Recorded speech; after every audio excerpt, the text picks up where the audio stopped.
Glória seja Deus.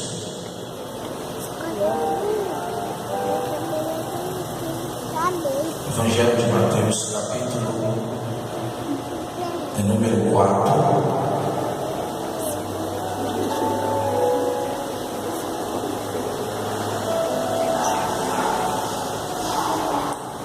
Deus maravilhoso.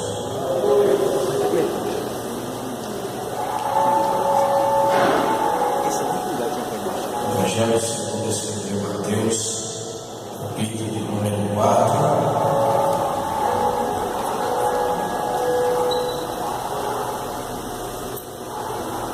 Os irmãos encontraram. Diz assim a palavra do Senhor. Então foi Jesus levado pelo Espírito ao deserto. Em algumas traduções está impelido ou conduzido pelo Espírito ao deserto para ser tentado pelo diabo. E tendo jejuado 40 dias, 40 noites, depois teve fome. E chegando-se a ele o tentador, disse: se tu és o Filho de Deus, manda que estas pedras se transformem em pães. Porém, ele respondendo disse: escrito está, ou está escrito, nem só de pão vive o homem, porém de toda palavra que sai da boca de Deus. Então o diabo levou-os à cidade santa e colocou sobre o pináculo do templo e disse: se tu és o Filho de Deus, lança-te abaixo, porque está escrito que aos seus anjos ordenará a respeito de ti e tomar-te-ão nas mãos, para que nunca tropeces em alguma pedra. E disse Jesus: também está escrito: não tentarás o Senhor teu Deus. Novamente levou-os o diabo ao monte muito alto, mostrou-lhe todos os reinos do mundo e a glória deles, e disse-lhe: tudo isto lhe darei, se prostrados me adorares. Até aqui, meus irmãos, em nome de Jesus. Podeis assentar glorificando ao Senhor. Meus irmãos, nós sabemos que esta caminhada que nós fazemos no Evangelho, a nossa mente foi aberta em um assunto muito importante. Como existe o bem, também existe o mal. O mal e o bem estão sempre em constante batalha para saber quem é que vai sair vitorioso. Mesmo que o mal já sabe que não vai obter vitória, mas mesmo assim eles ainda insistem em permanecer lutando. Esse texto que nós lemos aqui nesta noite é um texto conhecido e por isso é mais fácil de interpretação para as nossas vidas, pois aqui quando nós lemos esse texto, nós analisamos que está havendo aqui uma batalha entre o bem e o mal, entre Jesus e Satanás. A Bíblia diz que quando Satanás, Lúcifer, foi expulso da onde ele se encontrava na presença de Deus, a Bíblia diz que este homem foi lançado do céu para a terra, e a Bíblia diz que essa batalha começou quando Deus resolveu fazer no homem que ele fez com as suas próprias mãos e colocar aquilo que o diabo havia planejado no seu coração obter da parte de Deus. Lúcifer disse um dia que ele subiria nas mais altas nuvens e colocaria o seu trono acima de Deus. E Deus, não dividindo a sua glória com ninguém, fez com que este ser fosse abatido por causa do desejo do seu coração. Então Deus, quando desce na terra, Deus cria um homem.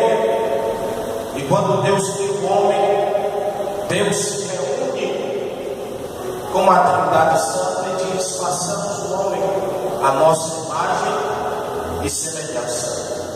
O diabo queria ser semelhante a Deus, mas Deus criou um homem e colocou a sua semelhança no homem. Então o diabo começa uma guerra. Agora o diabo começa um projeto para tentar desfazer a coroa da criação de Deus. Então o diabo agora vai estabelecer o seu império. E agora os céus estabelecem o seu reino, porque o império é constituído com injustiça, com mentiras, mas o reino é constituído com verdades, com fidelidade e com justiça. Porque no Salmos 89, verso 14 diz que justiça e juízo formam a base do trono de Deus. Misericórdia e verdade vai adiante dele. Então o diabo constitui o seu império e os céus constituem o seu reino. Então, como o pastor disse ontem da promessa que Deus fez após o homem e a mulher concumbindo as astúcias da serpente, Deus faz uma promessa que da mulher nasceria que esmagaria a cabeça da serpente e ela feriria o seu calcanhar. Esta promessa foi deixada não pelo homem, mas foi deixada pelo próprio Deus.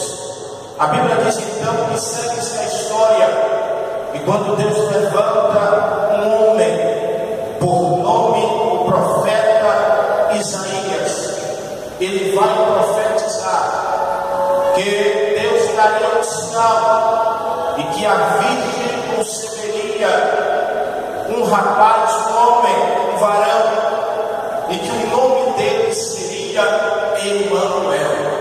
Agora a promessa já está se desenvolvendo, porque no início Deus disse que nasceria um. Esse agora, o profeta Isaías, já tem o nome Emanuel, que significa Deus conosco.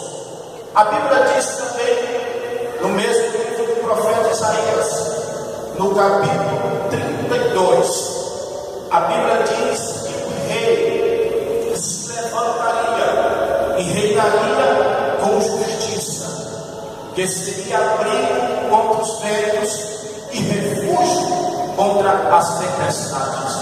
Logo então, nós entendemos que este homem, por nome Emanuel, seria um rei que se levantaria e reinaria com justiça, não com injustiça, mas sim com a justiça. E a Bíblia diz que quando ele, ao nascimento deste rei, a Bíblia diz que o império se levanta porque ele não queria que esta promessa se cumprisse. Mas sobre todas as promessas que Deus faz, ele vela para cumprir com a sua palavra. E a Bíblia diz, meus amados irmãos, que quando Jesus, o Emanuel, iria nascer, a Bíblia diz que ele nasce em uma manjedoura, e quando os magos do Oriente, quando vê a estrela brilhando, então eles percebem que aquele é o sinal que o Messias, que aquele que viria para ser prometido nas nações, então eles resolvem vir para adorar, para cultuar este que havia nascido. Mas a Bíblia diz que quando eles chegaram, eles agora foram procurar o Todos sabem que Roma não é reino, Roma é império. Quando eles perguntaram a Herodes, dizendo: olha, onde está o rei dos judeus? Logo aqui entendemos que quando o profeta Isaías disse que se levantaria um rei, agora quando os magos chegam até Herodes e perguntam: onde está o rei dos judeus? Isso me chamou muito a atenção, porque eu sei que uma pessoa, para se tornar rei, precisa ter várias etapas. Precisa alguém morrer, precisa alguém sem ter um lugar para ela chegar neste patamar. Mas com Jesus foi diferente, porque ele já nasceu rei dos reis e senhor dos senhores. Quando ele chega e pergunta: onde está o rei dos judeus? Herodes era o rei daquela época, que estava comandando aquela província romana. Então a Bíblia diz que Herodes agora fica perturbado. Eu disse que Roma não é reino, é império. Então Herodes fica perturbado. Isso eu fiquei imaginando porque Herodes estava perturbado.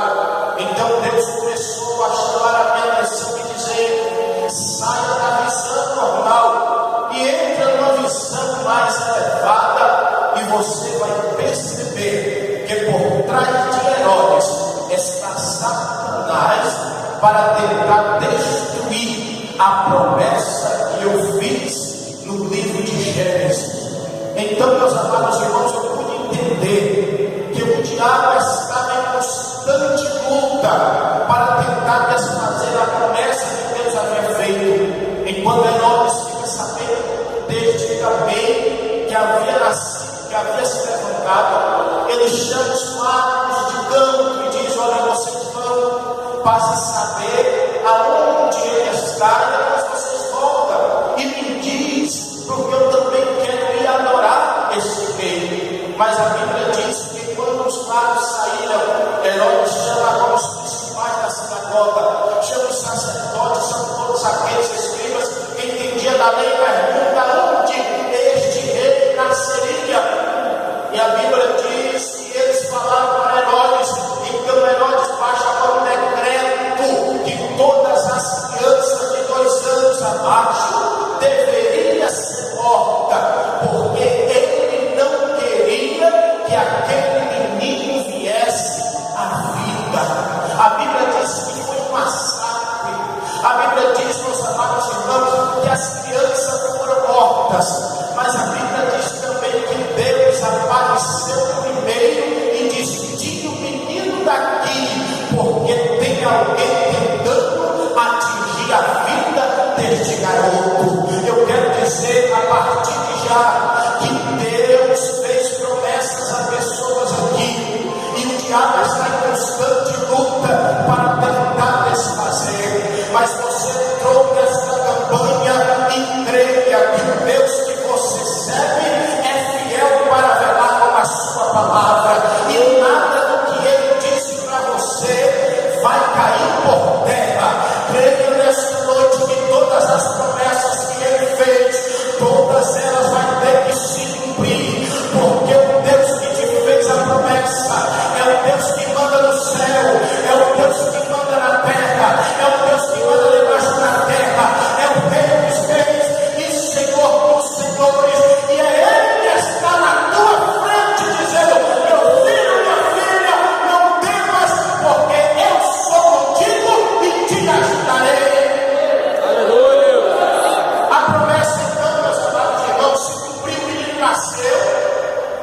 Então Jesus veio à vida, e quando ele veio à vida, agora ele vai aparecer no templo com 12 anos de idade para ser apresentado, e depois ele vai passar um período de 18 anos no anonimato. Ninguém fica sabendo o que ele fez, ninguém fica sabendo o que ele faz, mas alguns dizem que ele, este período, foi o tempo que ele estava aprendendo a profissão com o seu pai José, a profissão de carpinteiro.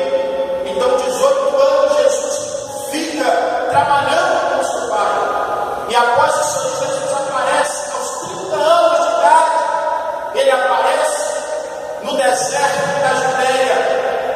ser batizado por João Batista. A Bíblia diz que quando ele é batizado, a Bíblia diz que os céus se abrem, desce o Espírito de Deus em forma corpórea de pomba e uma voz brava no céu: este é o meu Filho amado, em quem eu tenho prazo. E a Bíblia diz então que a seguir é o que nós lemos: Jesus foi levado ao deserto pelo Espírito. Aqui não é simplesmente um texto qualquer, mas isso aqui é muito sério, porque Jesus vai ser levado para ser tentado por Satanás. E que tentação é essa? É a mesma que Eva e Adão não conseguiu resistir. Então, isso aqui é sério, porque o nosso futuro dependia disso aqui, porque senão toda a humanidade não seria digna de perdão do nosso Deus. Mas quando Jesus foi ao deserto, ele não foi sozinho, ele foi conduzido pelo Espírito de Deus. Há pelo menos duas formas de se chegar ao deserto: quando você vai conduzido por alguém e quando você vai sozinho. Quando você vai conduzido por alguém, você vai debaixo da tutela daquele que está levando. Você tem uma companhia. A pessoa que te leva, ela tem que prover o seu alimento, ela tem que prover aquilo que você necessita no deserto, ela tem que prover algo para você, ela tem que lhe proteger e tem que fazer companhia com você. Mas quando a pessoa entra no deserto sozinha, é diferente, porque ela tem que ir com as suas próprias forças, porque ela tem que permanecer sozinha, porque ela tem que providenciar o seu alimento, a água para saciar a sua sede. E por isso, meus amados irmãos, é melhor estar no deserto com Deus do que estar no deserto sozinho, porque quando está no deserto sozinho, você está vulnerável ao diabo. Mas quando você está no deserto com Deus, você tem a companhia do Espírito Santo de Deus. Tem pessoas que estão nesta noite aqui que estão no deserto. Eu não estou falando deserto de areia, eu estou falando deserto espiritual. Eu estou falando de algo diferente, algo que você se encontra numa área da sua vida que você pensa que não tem jeito, que não tem solução, e pergunta a Deus por que Deus te colocou, por que só você passa por essa situação, por que só você passa por estes momentos. Eu estou dizendo que você está enfrentando um deserto, mas a questão não é o que você está enfrentando, a questão é com quem você está neste deserto. Você está sozinho ou você está acompanhado com Deus? Porque todas as vezes que Deus está do seu lado, alguma coisa acontece. Mas quando você está sozinho, você se sente triste, você não tem ninguém para falar, e você não tem ninguém para dar o seu ombro amigo para você, você não tem ninguém para você se esvaziar, desabafar, porque você está sozinho. E a única solução que você acha é colocar um ponto final nessa história.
propósito de Jesus no deserto. E o propósito era resistir à tentação de Satanás, a que Eva e Adão não conseguiu resistir. Então, meus amados irmãos, quando Jesus foi para esse deserto, ficou 40 dias e 40 noites, jejuando e orando. E a Bíblia diz, meus amados irmãos, que ele permaneceu este tempo, porque ele estava debaixo de uma ordem de Deus. Então, todo deserto que Deus nos coloca, existe um tempo determinado. O deserto não é o resto da vida. A Bíblia diz que Jesus ficou 40 dias e 40 noites. Isso fala de tempo. E Deus não trabalha com hora, Deus não trabalha com minuto, Deus não trabalha com semana, Deus trabalha com tempo. Porque Ele manda o tempo. Eclesiastes 3 diz que tem o seu tempo e propósito debaixo do céu e em cima da terra. Deus tem um propósito para todas as coisas, Deus tem um tempo específico. Você está no deserto, mas você está debaixo do tempo de Deus. Você não vai morrer neste deserto, porque o tempo de Deus está chegando. O tempo de Deus está vindo, está próximo. Aguenta mais um pouco, segura mais um pouco. Se tiver de chorar mais um pouco, chore. Se tiver de orar mais um pouco, ore. Se tiver de jejuar mais um pouco, jejue. Mas você está vivendo debaixo do tempo de Deus.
Jesus teve uma necessidade. A Bíblia diz que o diabo se aproximou de Jesus. Quando se aproximou? No momento da necessidade de Jesus. O diabo se aproximou. Porque a fome faz coisas que nós nunca imaginaríamos que nós poderíamos fazer. Quando você vê uma pessoa na lata de lixo, no centro da cidade, quando você vê uma pessoa na lata de lixo no restaurante, caçando algo para comer, ele não está ali porque ele quer, ele não está ali porque ele quis, ele está ali porque a sua barriga, o seu estômago está querendo algo, a sua carne está pedindo algo, e ele tem que saciar este desejo. A fome faz coisas que ninguém imagina. Porque a Bíblia diz, meus amados irmãos, que Davi, o rei Davi, entrou dentro do santuário, dentro do tabernáculo, e pegou o pão que estava sobre a mesa da propiciação para se alimentar. E olha que aquilo ali era sagrado, e ele era digno de morte, mas ele estava com fome. Ele estava com fome. Ele precisava saciar a sua fome. A Bíblia diz também que Isaú vendeu a sua primogenitura para Jacó por um prato de lentilha para saciar a sua fome. Vendeu o direito de ser primogênito da família para saciar a sua fome. Na parábola do filho pródigo, você vai ver que o rapaz teve vontade de comer as bolotas, a comida dos porcos, por causa da fome. Porque fome é necessidade. E quando vem a necessidade, aí o diabo apareceu. A necessidade de Jesus, o diabo se apareceu e aproximou-se de Jesus. Porque tem pessoas que pensam que o diabo não pode fazer nada, mas está muito ao contrário. Isso aqui não é um homem qualquer, isso aqui é Jesus Cristo. E o diabo se aproximou-se dele. E também de se aproximar, o diabo falou. Se aproximou e falou no momento da necessidade. Aí você que entra aqui, pensa que vai ser normal, você vai entrar e vai sair do mesmo jeito. Muito pelo contrário.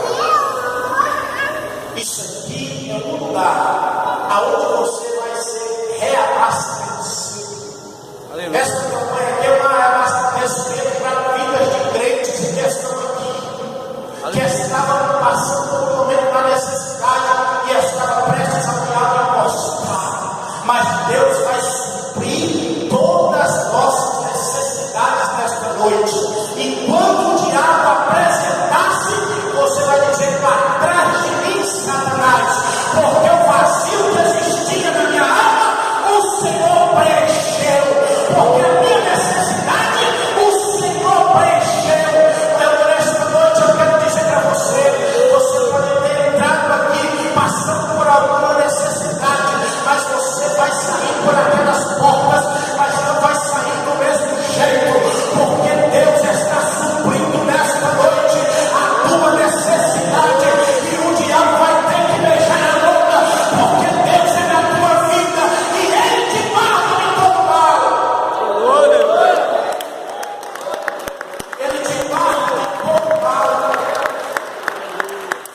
Passando por estas portas, creia, você não vai passar mais por nenhuma necessidade, porque tudo que você precisar, Deus supre para você.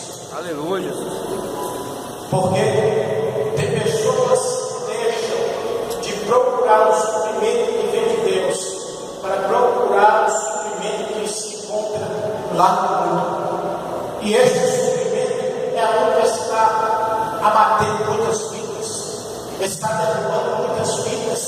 Muitas vidas têm passado por momentos difíceis, têm perdido a sua vida, têm desviado a presença do Senhor, porque não vem buscar o suprimento de Deus na casa do Senhor, mas vai procurar suprimento na porta de bares, vai procurar suprimento no meio da prostituição, vai procurar suprimento, sabe, um copo de cerveja.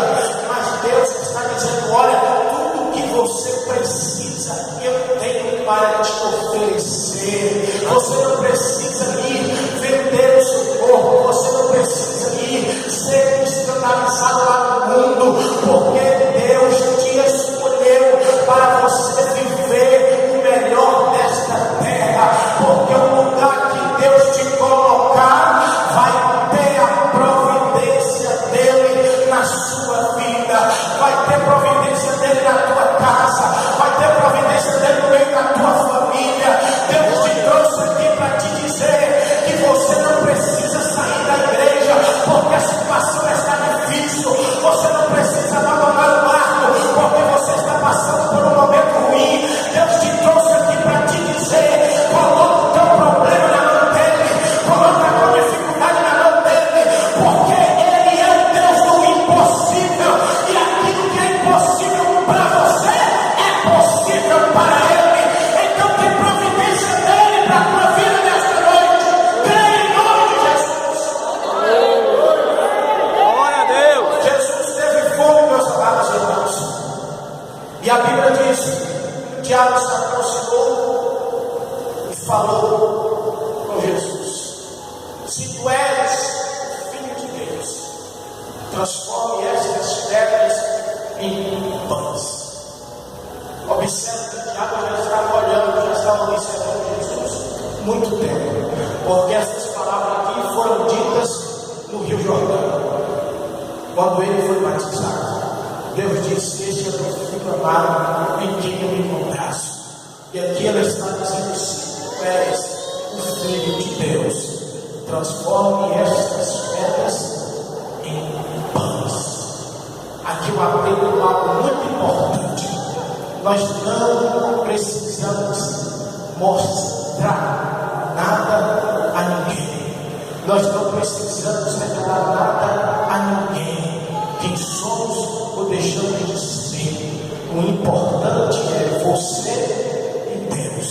Tem muitas pessoas que pensam que mostrando para alguém o que ela pode fazer, o que ela é, pode resultar em alguma coisa. Muito pelo contrário. Muito pelo contrário. A Bíblia diz em Mateus capítulo 7, 21 e 22, que naquele dia muitos me dirão: Senhor, Senhor, nós profetizamos em teu nome, nós curamos muitos enfermos, em teu nome fizemos muitas maravilhas. Mas Jesus vai dizer abertamente: apartai-vos de mim, vós que praticais a iniquidade. Jesus está falando de pessoas que mostram para alguém aquilo que ela é, mostram para pessoas aquilo que ela pode fazer, mas enquanto ela está mostrando aqui, todo mundo conhece ela aqui, mas lá em cima ela está desconhecida. Então é melhor sermos desconhecidos aqui na terra e ser conhecidos, Aleluia, Deus, lá no céu. aleluia. Porque sermos conhecidos aqui e sermos desconhecidos lá, naquele grande dia, Jesus vai dizer: apartai-vos de mim. Aí vai surgir a pergunta: o que foi que eu fiz? A questão é: o que foi que você não fez? Enquanto tem muitas pessoas que estão se amostrando, tem pessoas que falam que pode, que faz, que manda, mas tem pessoas como nós que estamos aqui nesta noite na noite, que as lágrimas estão descendo do rosto, que dobram os joelhos no pé da cama, que ainda tem comunhão com Deus, mas Deus já está dizendo: vocês já estão sendo desconhecidos aqui na terra, mas lá no céu, quando vocês abrem a boca, eu me coloco de pé, porque lá em cima você já está sendo reconhecido por mim. Você pode estar sendo desconhecido aqui para pessoas, mas lá em cima Deus está dizendo: olha, aqui vocês têm valor. Quando você abre a boca, quando você chora, meu coração não aguenta. Tem pessoas aqui de idade, tem pessoas aqui anciãs, que quando troca o joelho, o céu se abre de uma tal forma que outros anjos e serafins, querubins, começam agora a prestar atenção no cântico que sai da boca destas pessoas. Eu quero dizer que você pode ser desconhecido aqui,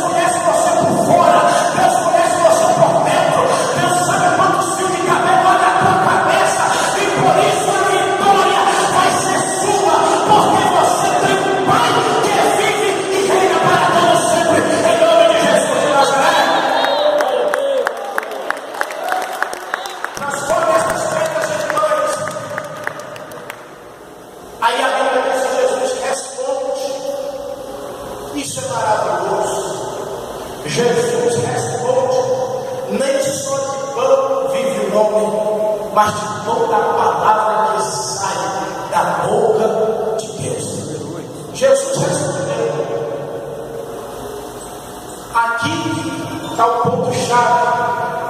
Jesus respondeu.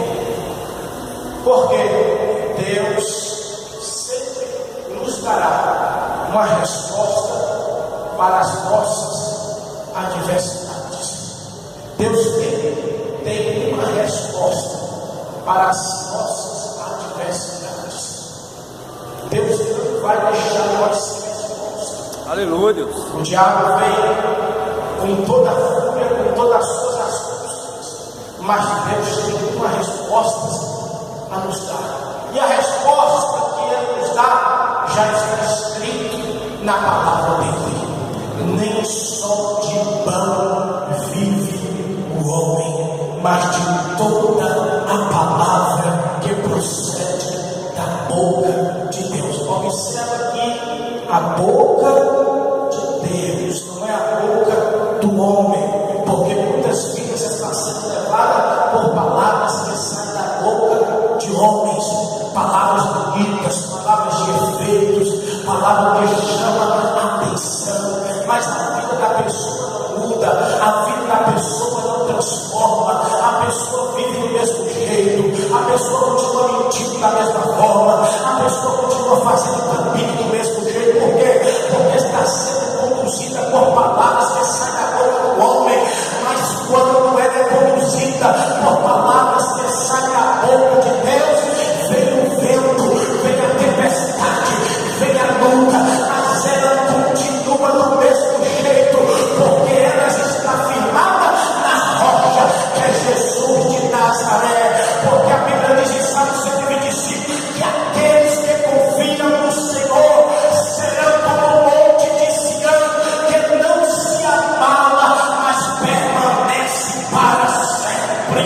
O que sai da boca de Deus é uma palavra de vitória, é uma palavra de vida, é uma palavra de ânimo, é uma palavra de levantamento para aqueles que estão caídos. Deus tem uma palavra para você nesta noite, e a palavra é esta: levanta e resplandece, porque o nome de Deus vai nascendo sobre ti nesta noite. E a Bíblia diz que pega Jesus e leva a cidade santa de Jerusalém e coloca no alto do pináculo do templo. Quando ele coloca Jesus no alto, ele diz: agora lança, se joga lá embaixo, porque o diabo é desse jeito, o diabo nos coloca lá em cima para depois nos derrubar, mas Deus nos pega de lá de baixo Aleluia. para nos levantar. Aleluia. Tem pessoas que foi levantada rapidamente, está batendo assim, dizendo que pode, que faz alguma coisa, que é alguma coisa. Mas quem será que colocou ela nessa altura toda? Será que foi o colocou? Por isso que tem ministério, tem pessoas que não aguentam, porque acham que a polícia hoje pensa que isso já é o suficiente. O pai existe, está no pódio, está no lugar mais alto, vivendo uma vida de engano, porque não foi Deus que colocou, porque o reino de Deus é diferente. Deus manda nós descermos para Ele nos levantar. Aleluia, Deus. Observe aqui na passagem de Zaqueu. Zaqueu queria ver quem era Jesus. A Bíblia diz que ele subiu no pé de figueira para ver quem era Jesus.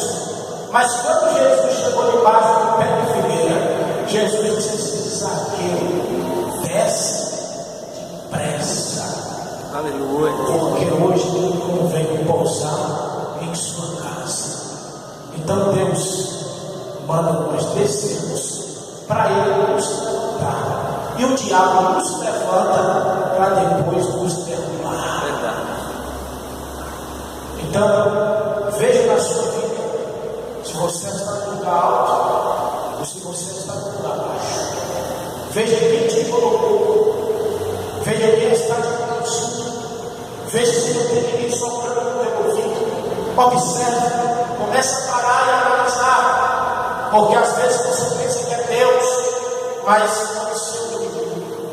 E Deus te trouxe aqui para te dizer: se você quer ter uma certeza, desça desta noite. Porque quando você subir, você terá certeza que é eu que estou te exaltando sobre esta terra. Aleluia.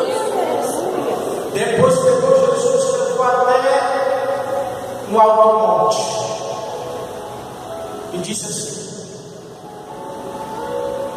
tudo isto te darei, se prostrar, me adorares.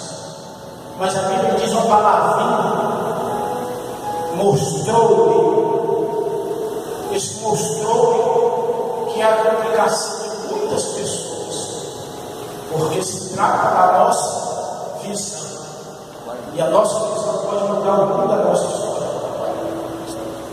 Mostrou-lhe, mas Jesus não tinha uma visão carnal, Jesus tinha uma visão espiritual. Todos os reinos da terra, tudo aquilo que o homem poderia desejar na sua vida, o diabo mostrou para Jesus, mas Jesus não andava por vista, Jesus andava por fé. Essa é a diferença. Tem pessoas que andam por vista e aquilo que ela vê já é o suficiente, já é o bastante, se contenta com aquilo ali. Mas quem anda por fé é diferente, porque ela enxerga duas vezes mais. Ela enxerga o visível e enxerga o invisível. Sabe por que Ló e Abraão separou?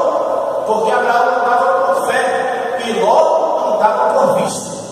A Bíblia diz que Ló avistou a campina do Jordão, avistou a campina, só avistou a maravilha, só avistou aquilo que era aprazível aos seus olhos, mas ele não sabia o que havia atrás das campinas do Jordão. Então tem pessoas que andam por fé e tem pessoas que andam por vista. Se Jesus andasse por vista, ele tinha subido, tinha se deixado levar por aquilo que o diabo estava mostrando. Mas como ele anda por fé, ele diz: Satanás, para trás de mim, porque só a Deus adorarás. Para trás de mim só existe um que é digno de ser adorado, e não é você. Aleluia. O diabo pegou a escritura que estava escrito e usou para tentar ludibriar Jesus, enganar Jesus. Mas observe que até o diabo, usando a verdade, se torna uma mentira na boca dele, porque ele usou a verdade para tentar enganar Jesus. Então ela se torna uma mentira, mas só que nem era escrita na Bíblia. Porém,